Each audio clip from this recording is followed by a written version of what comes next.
चंगेज़ खान तारीख का वो मशहूर नाम है कि जिसको आप में से भला किस इंसान ने नहीं सुना होगा,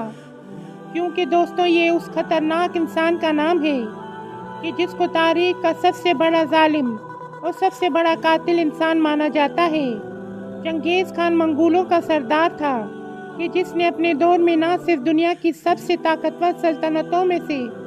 एक सल्तनत यानी मंगोल सल्तनत की बुनियाद रखी थी,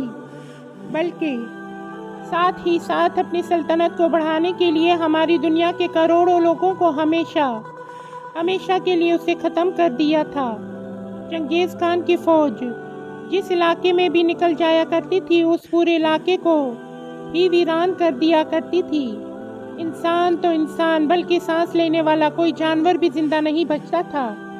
यहाँ तक कि खेतों में लहराने वाली हरियाली को भी आग से जला दिया जाता था। यानी दोस्तों, अगर ये कहा जाए तो शायद ये कहना गलत नहीं होगा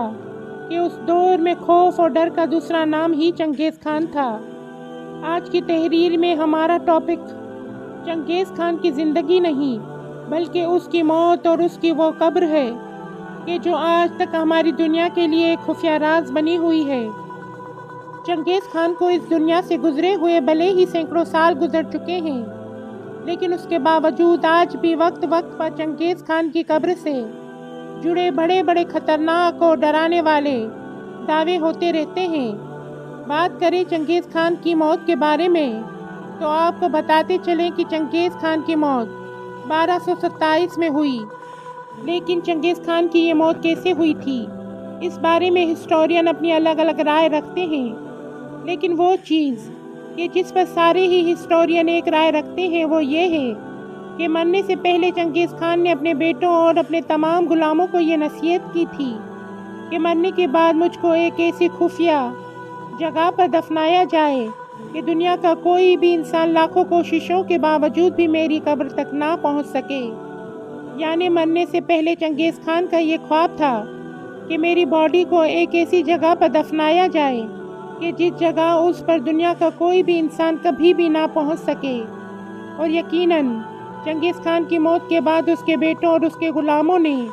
उसकी उस बात पर अमल किया और मरने के बाद चंगेज़ खान को एक खुफिया जगह पर दफनाया गया। इतना ही नहीं, उसको खुफिया जगह पर दफनाने के बाद भी उसकी कब्र के ऊपर से लगभग 1000 घोड़ों को दौड़ाया गया ताकि उसकी कब्र ज़मीन से उस तरह से बराबर हो जाए कि दूर से देखने वाले इंसान को ये महसूस ना हो सके कि आखिर चंगेज़ खान की असल कब्र कहाँ पर मौजूद है। उन लोगों का ये भी मानना था कि इंसान मरने के बाद हमारी इस दुनिया में ज़िंदा होकर वापस ज़रूर आता है, इसलिए ज़रूरी है कि इंसान की ज़रूरी चीज़ों को उसके साथ उसकी कब्र में ही रख दिया जाए ताकि इंसान जब ज़िंदा होकर वापस आ जाए तो वो बिल्कुल उसी तरह से ही अपनी ज़िंदगी गुजार सके जैसे वो पहले गुजारा करता था।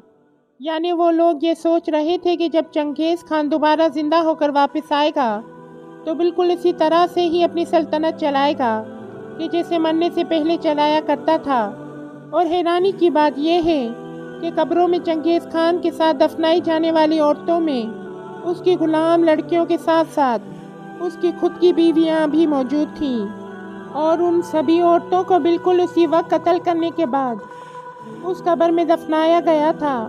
उन तमाम चीज़ों के साथ साथ चंगेज़ खान के बहुत सारे माल और दौलत को भी उसके साथ हमेशा के लिए दफना दिया गया था। लेकिन दोस्तों, तब से लेकर आज तक लाख कोशिशों के बावजूद भी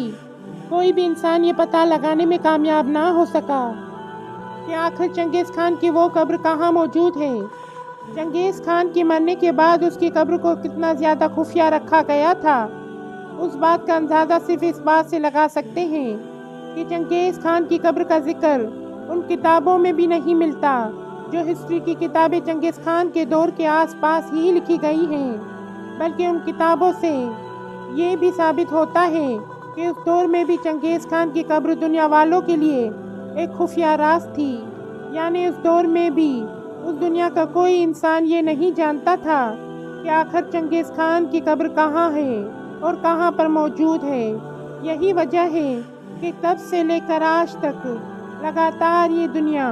چنگیز خان کی قبر ڈھونڈنے کی بھرپور کوشش کر رہی ہے۔ وقت وقت پر دنیا میں ایسے بہت سارے لوگ پیدا ہوئے کہ جنہوں نے چنگیز خان کی قبر ڈھونڈنے کی بہت کوشش کی، لیکن آخرکار وہ لوگ اس دنیا سے چلے گئے اور چنگیز خان کی قبر ڈھونڈنے میں ناکام رہے۔